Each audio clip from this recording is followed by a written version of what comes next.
24 గంటల emergency service, అనుభవజ్ఞులైన వైద్య బృందం, ఆరోగ్యశ్రీ సౌకర్యం. Contact Ashwini hospital, Yellareddypet, Rajanna Sircilla district. భార్య భర్తలని నమ్మి తోలేసిన ఇంటికడ ఏం జరిగిందో ఏమో తెలియదు. చచ్చిపోయినాకనే ఫోన్ చేసిండు నాకు. నా బిడ్డ నాల్లుడు వచ్చింది, రాంగనల్లా వచ్చిండు. కూరకు వండిన తిన్నారు. తినంగానే ఆడ మా ఇంటికి మటన్ తినలేవని, మీ ఇంటికి మటన్ ఎట్లా తింటున్నాను లొల్లు పెట్టిండు. మా అల్లుడు లొల్లు పెడితే నేను మటన్ తిన అస్సలు తినగాని బట్టి మా అమ్మ సప్పగా వండుతుంది సోర్వా. నేను అందుకే కొంచెం సోర్వా పోసుకొని తింటా అన్నది. అంటే ముక్కలు తినమని ఇంత అన్నం ముక్కలు తినమని ముంగట పెట్టిండు.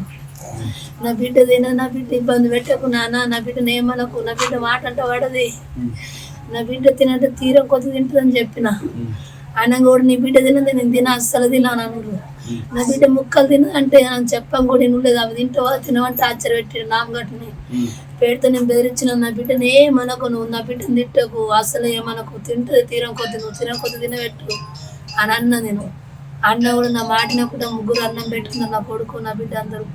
నా వల్ల వాళ్ళు తల్లిదండ్రులకి ఆడికెళ్ళి కూర తెప్పించుకున్నాడు మటన్. అయితే మా ఇంటికనే మటన్ ఉన్నది, మీ ఇంటికెళ్ళి మటన్ ఎందుకు తెప్పించినావు అని నా బిడ్డ అడిగింది.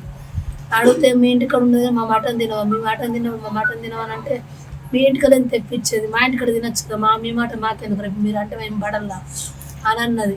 అన్నది ఏం చేసింది, తింటలో చేతులేవా అని ఆ పళ్ళ విసిరు కొట్టి చక్కగా వేయండి. నా బిడ్డ తమ్మంది బిడ్డ అద్దు ఉంచుకొని బిడ్డను అన్నాడు. అంటే సరే ఫోన్ ఉంచుకుంటే పో, రేపు పొద్దున్న రాపో అన్న. అనగానే వేయండి, ఎటు వేయండి, తాయండి వచ్చిండు. నా బిడ్డ నేను వండుకున్నాం. వచ్చింది నా బిడ్డను కాలు పట్టి గుంజంగా లటకలు లేసింది. లేవగానే అమ్మ ఎటు పోతున్నారా, పొద్దున తోలేమని చెప్పిండు. నువ్వు ఇప్పుడు ఓకురా, నేను చేతితోటి గుంజినా కూడా నా చేతిలో పిలిపించుకొని తోలుకొని వేయండి. భార్య భర్తలను నేను నమ్మిన సారు, పోతే పోని మరి అని నమ్మిన నేను. కానీ నా బిడ్డని ఇట్లా చంపుతాడని తెలియదు. నా బిడ్డని చంపేసిండు. నా బిడ్డ నాకు కాదు సార్, నా బిడ్డ ఏడదనిపిస్తుంది అంతే సారు. నేను మళ్ళీ నేను ఏం చూసుకుని పోయి నేను భయపడకలే. మళ్ళీ ఏం చేసిండు, ఒక గంటనే టైం 3 అవుతుంది కావచ్చు. అప్పుడు ఫోన్ చేసిండు. ఫోన్ చేసి అత్తమ్మని ఫోన్ చేసి ఏంటిది నాన్న అంటే ఇంటికి రా అన్నాడు. ఇంటికి రా అంటే ఎందుకు అని అడుగుతున్నా కదా. ఇంటికి రా నా బిడ్డకి అని అంటే నీ బిడ్డ లేదు నువ్వు రా అన్నాడు. అంటే నేను ఉరికిన సారు, నేను భయపడకలను, నా బిడ్డ అల్లాడు ఉన్నది, వాడు పిండ ఎట్లా వచ్చిందో తెలియదు. నా బిడ్డ మరి ఏమైతే ఇక్కడైతే ఏం గంత అనుకున్నారు, అక్కడ ఏం రోజులు పెట్టుకున్నారో తెలియదు. బల్మేడికి తీసుకుపోయిండు అంటాడు, చంపడానికి తీసుకుపోయాడు సారు. నా బిడ్డను బల్మేడికి తీసుకుపోయినట్టు నా బిడ్డను ఒక్కరోజు నా ఇంటికి వదిలిపెట్టనుండే. నా ఇంటికాడ నుంచి పొద్దున దొరకపోను ఉండే. నేను పండుగని వచ్చిండ్రు, నువ్వు తాగొచ్చు, నువ్వు తాగొచ్చు, నేను ఇంటికోనుండే, లేకపోతే ఈయన వండుకోమని చెప్పిన. పండుకొని అన్నాడు. నేను ఇంటికి పోతన్నాడు. భార్య భర్తలను నేను నమ్మి తోలేసిన ఇంటికాడ ఏం జరిగిందో ఏమో తెలియదు. చచ్చిపోయినాకనే ఫోన్ చేసిండు నాకు. అది 3 అయింది. 3 ఫోన్ చేసిండు నాకు. ఎన్నేగా చచ్చిపోయిందో తెలియదు కానీ 3 ఫోన్ చేసిండు. 3 ఫోన్ చేస్తే నా బిడ్డకి ఏంటంటే నీ బిడ్డ లేదు రాత్తమ్మ అన్నాడు. ఉరికినా నేను ఇక ఎవరికన్నా బిడ్డ ఆల్రెడీ ఉన్నది. ఆ మనిషి కూడా ఇంట్లో లేడు. నా కొడుకు నేను ఇద్దరం ఉరికినాం. ఆ మనిషి పక్క వాళ్ళ ఇంటి గడాల మీద పోయి ఏడుతుండు. అది మరి ఇంట్లో వాళ్ళిద్దరికి పెట్టుకున్నారు. ఆడబెట్టిండు, ఆమెను పెట్టుకున్నది ఎట్లా తెలియదు సార్. ఇక నేను ఎవరికి లోగులాడుతుంది. కానీ నా బిడ్డ వచ్చేది కాదు. నా బిడ్డ యావది, నా బిడ్డ అస్సలు యావది. సత్తన్న ఇంకోళ్ళని చంపంతుంటే సార్ యావది. అక్కడ తీసుకుపోయి సంపాలని తీసుకుపోయింది సార్. ఆ ఇల్లు వానికి రాదు అత్తానన్నాం మేము. అత్తనం కూడా ఆ ఇంట్లోనే ఉంచుకున్నాడు సార్. నేను ఆ ఇంట్లోకి అయితే పంపి అని చెప్పిన సారు. పంపి అని కూడా నన్ను కంటి చేసుకుని ఆ ఇంట్లోకి దొరకపోయాడు. వాళ్ళ అవ్వయ్య చచ్చిపోయి ఆ ఇల్లు వానికి రాదని చెప్పిన నేను ఆల్రెడీ. అని కూడా ఏం లేరు అవ్వ. ఇప్పుడు అమ్మ రాత్రి అన్నం తిన్నదమ్మా? తిన్నాడు. ఇక కోపం కొద్ది వెళ్ళిపోయాడు. వెళ్ళిపోతే పో అన్న. నా బిడ్డను బెదిరియకంటే నేను తినని పోని దొబ్బేసిపోయాడు. ప్లేట్ దొబ్బేసిపోతే సరే పొద్దున రాపో పోయి అని చెప్పిన. ఈ బిడ్డను ఉంచుకో అన్నాడు. అంటే సరే ఉంచుకుంటా పొద్దు ఇలా తోలేస్తే పో అన్న. అనగానే చక్కగా పోయిండు. ఏటో పోయిండు, తాగి వచ్చిండు. తాగి వచ్చాక నేను పండుకున్నాం తల్లి బిడ్డలో. అది 11 అవుతుంది, 10:30 అవుతుంది, గంత అవుతుంది. 11 12 టైం చూడలేదు. 11 అవుతుంది. వచ్చిండు. 11 వచ్చి నా బిడ్డను లేపిండు. నా బిడ్డ లేచిండు. అమ్మ నువ్వు విన్నవాడు అని చేతి పట్టు గుంజిన. అమ్మ మీ అల్లుడు వచ్చి నేను పోతున్నాను అన్నది. మంచిగా వేయండి ఇద్దరు. ఇడికెళ్ళి మంచిగా వేయండి. ఆడ ఏమనుకున్నారు నాకు తెలియదు. చచ్చిపోయిందని ఫోన్ చెప్తుంది తెలుసు నాకు. ఎవరి దాకా తెలియదు సార్ నాకు. అమ్మ మీ అమ్మాయి అన్నం తిన్న తర్వాత ఎట్లుండే అమ్మ? మంచిగా ఉన్నది. మీతో మంచిగా మాట్లాడిందా? మంచిగా ఉన్నది. ఏమి ఆయన అన్న మాటలు పట్టించుకోలేదు. మంచిగా మాట్లాడింది, నాకు పట్టించుకోలేదు ఆయన అన్న మాటలు. కానీ ఆడిపోయినాకనే జరిగినాయి ఇవన్నీ. ఆడనే జరిగినాయి. ఆమె మంచిగా ఉంటేనే పోయింది, మంచిగా ఉంటేనే పోయింది. అట్లా జరుగుతుంది అని అనుకోలేదు అసలు. ఆయన ఏం టార్చర్ పెట్టిండో తెలియదు, ఏమి ఇబ్బంది పెట్టిండో తెలియదు. ఆడ పుల్లు దాగి వచ్చిండు.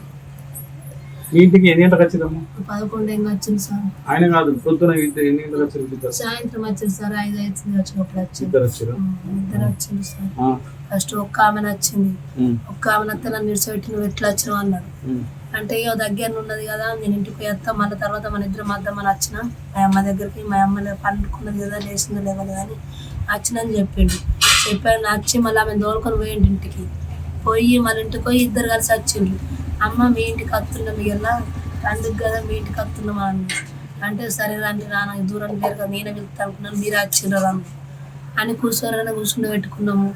కూర్చుని పెట్టుకొని థమ్స్అప్ తాగినాము. ఆయన ఒక వేరు తెప్పించిన, ఇద్దరు బాబా మరి తాగిండ్రు. అన్నం తినమని చెప్పిన. తినంగానే ఈ గొడవ తినకన్నా గొడవ ముదిరించుకుని బయటికి వెళ్ళిపోయిండు. 11 ఏం వచ్చి నా బిడ్డను లేపుకొని పోయిండు. నేనే చేసిన సార్. వాళ్ళు ప్రేమించుకున్నారు సార్. ఫస్ట్ ప్రేమించుకున్నారంటే ఆయన బయట పారని పోయి వచ్చిండు. 3 ఏళ్ళు పోయి వచ్చినాక ఆయన వచ్చిండు. పారని పోకముందు ఇష్టపడ్డారట. నాకు తెలియదు ఆ విషయం. వచ్చినాక ఆయన డైరెక్ట్ నా ఇంటికి వచ్చిండు. అత్తమ్మ నీ బిడ్డని ఎత్తామని అన్నాడు. జోక్సులు చేయకనన్నా. రియల్ అత్తమ్మ నీ బిడ్డని ఇయ్య అన్నాడు. అంటే నేను ఇప్పుడు పెళ్లి చేయాలని, నేను ఇల్లు కడుతున్నా, నేను ఇప్పుడు పెళ్లి చేయాలని అని చెప్పాను. చెప్తే నేను ఇప్పుడే చేసుకున్నా అత్తమ్మ, 2 ఏళ్ళకి చేసుకుంటా, నేను మళ్ళీ పారని పోతా అన్నాడు. అంటే సరే పోను అనుకున్నా. అయితే పోనీ నా బిడ్డని అడిగిన, మమ్మీ నీకు ఇష్టం మారని అడిగిన. మమ్మీ నాకు ఇష్టమేనారా బిడ్డ అని నా బిడ్డని అడిగితే, మమ్మీ నాకు కూడా ఇష్టమా అన్నది నా బిడ్డ. నాకు కూడా ఇష్టమని అంటే సరే పోనీ ఇద్దరు ఒప్పుకుంటే మరి ఆ ఇద్దరు ఇష్టం ఉన్నప్పుడు నేనేం చెప్తా. మేము ఎప్పుడో ఇష్టపడ్డామని చెప్పిండ్రు. అంటే వీళ్ళ రేపు కాలం మంచిగా ఇష్టపడ్డప్పుడు నేనేం చేయాలని, సరే పని నేను ఇప్పుడు పెళ్లి 2 సంవత్సరాలకు పెళ్లి చేస్తా, ఎవరికి ఆగుతంటే ఒప్పుకుంటానన్నా. ఆగుతా అత్తమ్మ అన్నాడు. అన్నాక మళ్ళీ వారం 10 రోజులకు అత్తమ్మ నాకు వరపూజ కావాలా, నాకు వరపూజ కావాలంటావు. నువ్వు ఇలా వరపూజ అంటావు, రేపు పెళ్లి అంటావు, మేము చేసే పోషణ లేదు, మేము ఇల్లు కట్టుకుంటున్నాం అంటే లేదు, నాకు కాలు వరపూజన పెట్టు అంటే వరపూజన పెట్టిన సార్. వరపూజ పెట్టినాక పిలిపించుకొని వరపూజ పెట్టినాక మళ్ళీ 10-15 రోజులు నాకు పెళ్లి ఎత్తవా చేయవని ఎంబడబడుతుంది. నేను ఇప్పుడు చేసేంత పోషణ నేను ఉన్న పైసలన్నీ ఇల్లుకి అవుతున్నాయి. నాకు ఏడున్న ఇల్లు అయినాక చేస్తా పెళ్లి, ఇప్పుడు నేను చెయ్యను. నా బిడ్డ కూడా మన్నది ఇల్లు అయినాక చేసుకుంటాను ఒప్పుకున్నది. ఆయననే నా బిడ్డ ఎంబడబడ్డాడు, నువ్వు పెళ్లి చేయమని ఎంబడబడి నాతోనే డైరెక్ట్ నాకు పెళ్లి ఎత్తా లేదా అత్తమ్మ నీ బిడ్డ 20 ఏళ్ళది అయిందని నాతో అన్నాడు డైరెక్ట్. అనగానే చేత్తో పోని, ఎప్పుడు నేను చూసి వచ్చి చేత్తో పోని, గుళ్ళన్న చేత్తో పోని అని అనుకున్న మనసులో పెట్టుకొని సప్పుడే కూకున్న సార్. నేను ఎటో పోయింది చూసి నా బిడ్డను తీసుకొని ఎటో పోయింది సార్.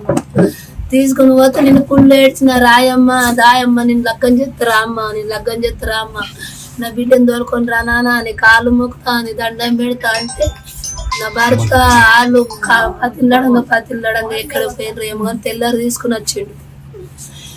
తీసుకుని వస్తే నేను పోయి లగ్గం పంతుల దగ్గరకు పోయి అడిగి పెట్టుకుని వచ్చి లగ్గం చేసిన సార్. వాళ్ళు అనుకున్నట్టు వాళ్ళకి ఏమనుకుంటా అట్లనే చేసిన. నాకు పెద్దగా కావాలన్నది నేను బిడ్డ, పెద్దగానే చేసిన లగ్గం. నేను పెద్దగా చేసిన అనుకున్నట్టు చేసిన. నేను అందులో ఏమి తక్కువ చేయలేను సార్, కట్నం ఒప్పుకోలేను. నేను కట్నం పోయానే మొండికి పడ్డా. వాళ్ళు కూడా నాకు వద్దన్నారు కట్నం. బండి కూడా నేను పెట్టానన్నా. వాళ్ళు పెట్టమని అడగలేరు, నేను పెట్టానన్నా. నేను కట్నం పోయి ఆ బండి పెట్టాను, నా బిడ్డని ఎట్లా తీసుకుపోయాను అని నేను చెప్పిన. వాళ్ళు కూడా నాకు కట్నం అడగలేదు, అతడు కూడా నాకు కట్నం అడగలేడు. పోయి నా కట్నం లేకుండా సరే నీ బిడ్డ కావాలన్నాడు. నీ బిడ్డని అత్తమ్మ అన్నాడు. అంటే సరే పని నా బిడ్డ ఎన్నడక నాకు ఉన్నది ఒకతే బిడ్డ, ఎన్నడకున్న బతికినప్పుడు నా బిడ్డకు నేను ఇచ్చుకుంటాను సపడాకున్నా సార్. ఇంతే సారు, ఇంతే నేను అనుకున్నది. అమ్మా నా అమ్మో నా బిడ్డ అక్కడ ఎటువంటి పరిస్థితులు ఉన్నాయి బిడ్డ? ఎక్కడ సార్ అక్కడ ఎవరికి ఊలాడుతుంది సార్. ఆల్రెడీ ఊలాడుతుంది సార్. నాకు ఫోన్ చేసిండు. మరి భయంకి వెళ్ళిండు, ఎట్లా వెళ్ళిండు బయటికి వెళ్ళిండు. మేము బాగుడితోనే ఊగుతుంది. అట్లనే పోయి ఉరికిపోయి కాలు పట్టుకున్నాం. మేము కాలు పట్టుకొని నాకు నా కొడుకు చేసిండు. కింద పట్టుకొని మేము ఎడుతా అందరు జమ అయింది సార్. అందరూ కచ్చిరు మేము కొట్టుకోగానే అంతే సార్. అంతే అమ్ములు నా బిడ్డ పేరు గంగోత్రి సార్. గంగోత్రి పేరు పెట్టుకున్న 20 పడ్డాయి సార్. మొన్న 8 నెలల 18 తారీఖు 20 పడ్డాయి నా బిడ్డకు.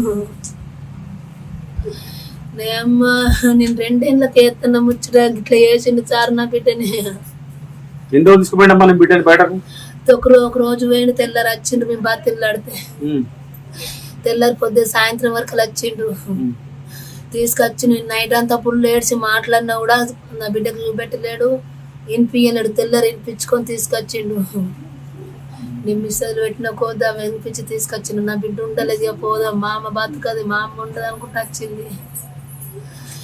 వచ్చినాకనే ఆమె ఇష్టమైన ఒప్పుకుంటనే పెళ్లి చేసిన నేను. ఎవరు అయ్యా అంతే సారు, ఇంకేం లేదు నా దగ్గర. అమ్మ దాయే చిట్టమ్మా,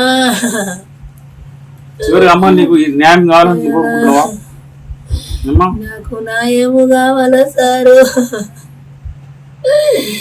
నా సారు నా బిడ్డ అడిలో పని తెలియదు సారు. నా బిడ్డని 10 ఏళ్ళు చదివించిన సారు. డిగ్రీ చేసింది సారు. నా బిడ్డ మిషన్ నేర్పించిన, కంప్యూటర్ నేర్పించిన, మగ్గం వరకు నేర్పించిన సారు. నా బిడ్డ అడిలో పని చేయదని. నా బిడ్డ ఏ పనున్నా వేసుకుని పక్కన ఇవన్నీ తెలియదు నేర్పించిన సారు. బయట అడిలో పని తెలియదు, బయట ఏం తెలియదు సారు. నా బిడ్డ ఇంట్లోకి వెళ్ళి బయటకు వెళ్ళదు సారు.